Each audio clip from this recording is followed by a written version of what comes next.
Hyvää päivää, on keskiviikko ja valtakunnassa kaikki hyvin. Erittäin hyvin oikeastaan. Tämä on tässä valmis silleen, että tuo. Looginen Esko tullaan huomenna laittamaan tuo sähköt tähän ja koeajetaan sitä ja se saa lähteä sitten Suonenjoelle. Joo, tuossa tein tuon säätötuleen polttimoon semmoiseen vanhaan Stokerin ruuvin. 60 palopia osia on tässä. Ja 300 sen pohja on tuossa. Mikä on tuolla ulkona tuo 300 kattila, ei se näy. Siihen teen muutamia osia ja on jo piirtänyt. Siis siinä on taas semmonen, että just tuommoista en ole tehnyt ennen, että 220 on tehnyt tuohon alatalkkariin vuosi sitten muistaakseni ja siltä pohjalta 1 pykälä pituutta lisää. Oikeastaan se on siinä. Niin. Mukava on. Ai että se on mukavaa tehdä noita. Se on ihan parasta tekemistä minun mielestä. Minä en jos selittää mikä siinä on. Ai että. Mukava. Mitäs muuta uutisia olisi? Niin.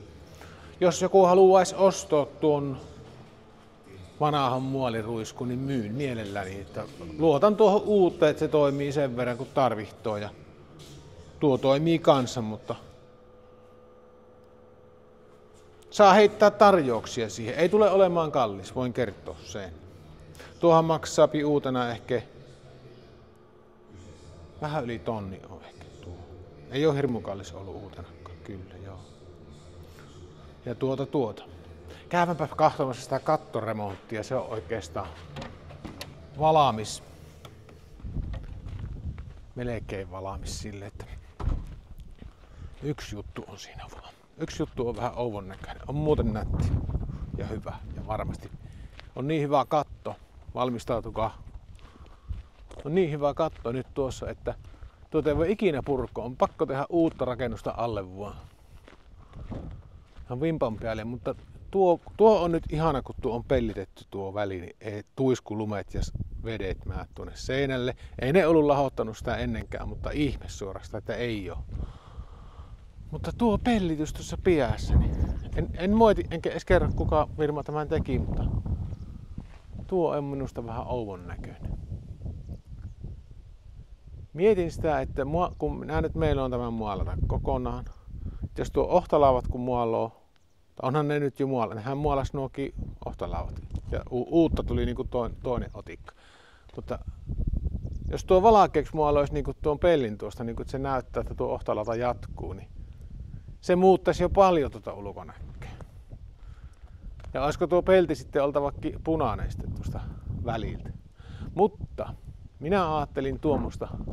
Hyvä se on jälkiviisas olla, mutta en minä osannut tätä hahmottaa muutenkaan, että minkälainen tästä nyt oikeasti tullaan.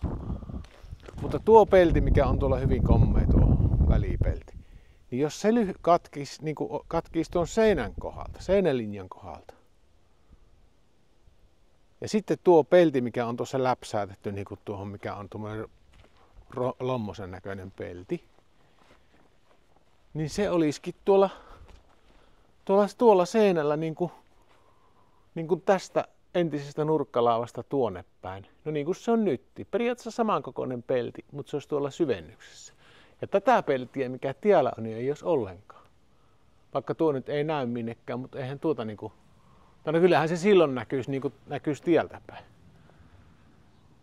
Tuokin on muuten tuolleen kaarella. Ja tuo sisäpuoli on toisinpäin kaarella. Ja tuokin on tuommoinen ruttunen.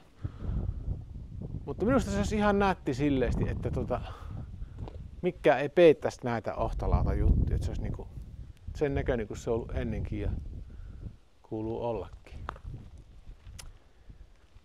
Jos tästä vielä keskustellaan firman kanssa, mutta jos tätä eivät niinku halua tai näe tarpeelliseksi muuttua, että sitä ruveta riitelemään, minä sitä tarkoitan, mutta minä muutan tuo itse.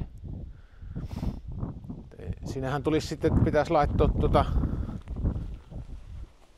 tänne niinku sitten semmonen pelti, niinku, vähän niin kuin harjapelti olevinna, niin tuonne sitten tuon kattopellin päälle.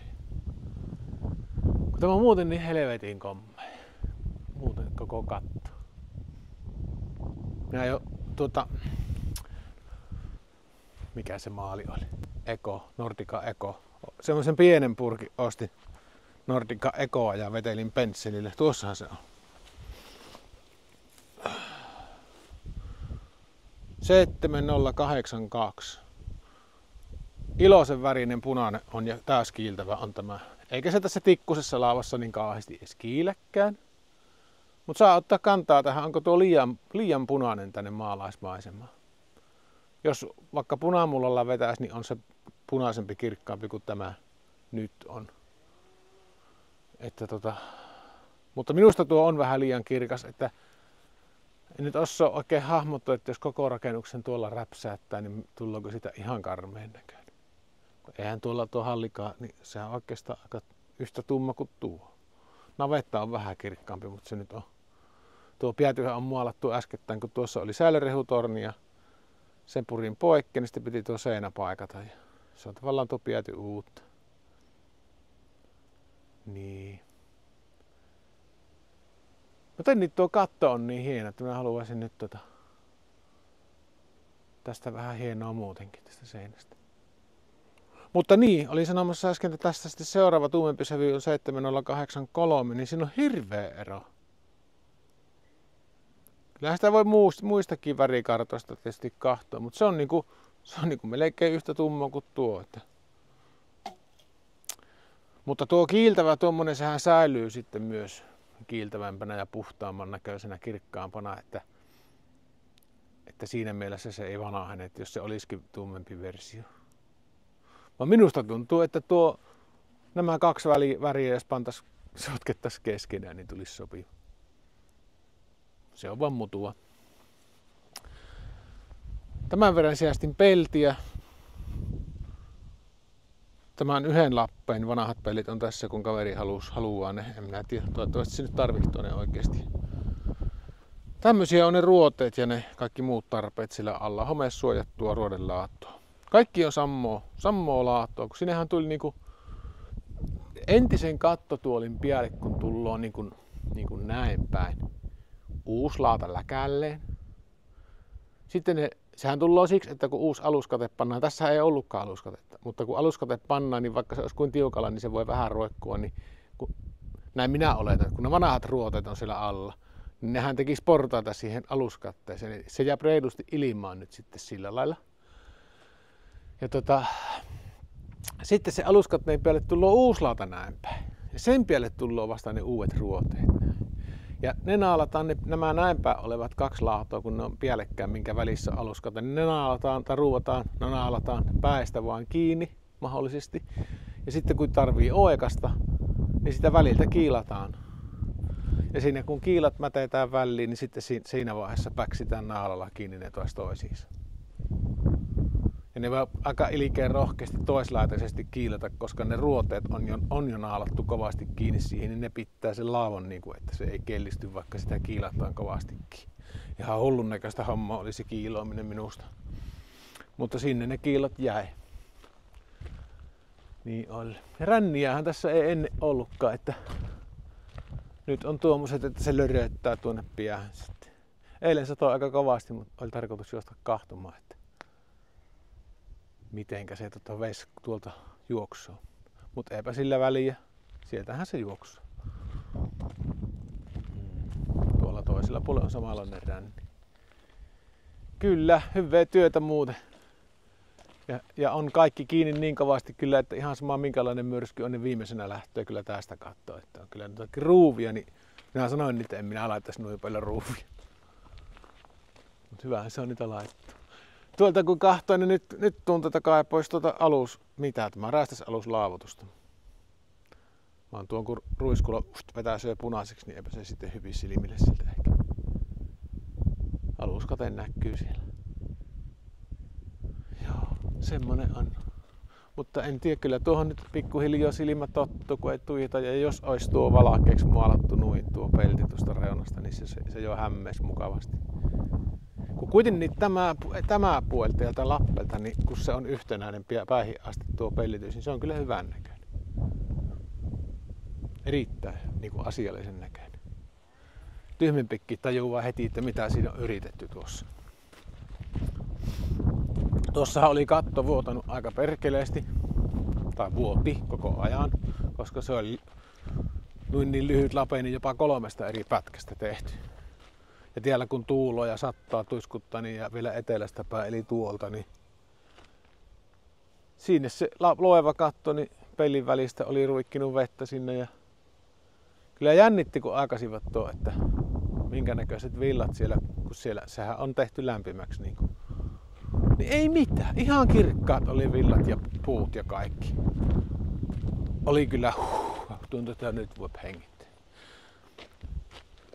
Mutta on se laipio, ne alaparteet, niin ne muutamasta kohin, niin varmasti on lahoja. Mutta minä laittelen sitä altapäin, jos tarvitsee. Mutta onhan tuo lumikuorman kestänyt. Ja nyt kun se on niinku tehty sille uudestaan, niin se on niinku, onhan se jääkempi, kun se on niinku semmoinen yhtenäinen kokonaisuus isompi. Siltähän piti kyprokkia repiä alas ja muoviin puhkasta reikä, siitä tuli vettä ihan lörönäisellä. Ja kun siellä on märkä villa ollut, niin onhan se lahottanut sen puun. Mutta ei isolta alalta, että nyt voin luottaa siihen, että auton päälle ei rumaha yhtään mitään. Jos painuu, tulloo näin, niin tulloo varovasti, ei se koko paska tule alas sieltä. Ja parempi oli kuin luulin tuo katto. Se on nimittäin minun tekemä ja niin vähillä rahoilla tehty, että ihan nolla budjetilla silloin, mutta pakko oli saada lisää tilaa, kun piti autoja korjata ja yhtä aikaa tein parvekkeen kaiteita alihankintana tuonne Helsingin herroille. Niin kuin Turhapuron isä sanoi, Helsingin herroille. Joo, siinähän sitä tuli juttua, kun ei nyt ole ollut aihetta tässä videoida mitään.